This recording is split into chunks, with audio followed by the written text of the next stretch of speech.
మిథున రాశిలోకి వచ్చే నక్షత్రాలు తీసుకున్నట్లయితే మిథున రాశి వారికి ఈ రోజున మృగశిర, ఆర్ద్ర, పునర్వసు ఇవన్నీ కూడా ఈ యొక్క మిథున రాశి వారికి సంబంధించిన నక్షత్రాలు.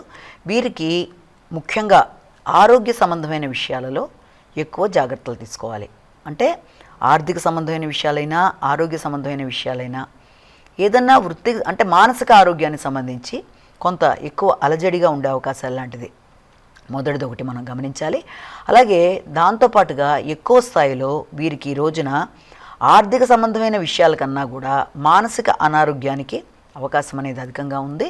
రెండోది అనవసరమైన టెన్షన్స్ అనేవి ఎక్కువ, అంటే వచ్చిన ఆలోచనలే పదే పదే రావడం, లేకపోతే ఇండైజెషన్ ప్రాబ్లమ్స్ లాగా రావడం, లేకపోతే ఎవరితోన్నా మాట్లాడినా కూడా ఆకస్మికంగా ఘర్షణాత్మకమైన వాతావరణం, అలాగే మాటల వల్ల అపార్థాలకు అవకాశం ఉన్న రీత్యా వీలైనంత వరకు మాట్లాడేటప్పుడు, ఆహార సంబంధమైన విషయాల్లో, ప్రయాణాలు చేసేటప్పుడు, కొత్త వ్యక్తులతో మాట్లాడేటప్పుడు ఏ విషయమైనా సరే తొందరపడకుండా తగిన విధంగా జాగ్రత్తలు తీసుకుంటూ ముందుకు వెళ్ళినట్లయితే ఏ రకమైన సమస్య లేకుండా అన్నిటినీ కూడా అధిగమించడానికి అవకాశం అనేది ఇందులో మనం చూడొచ్చు.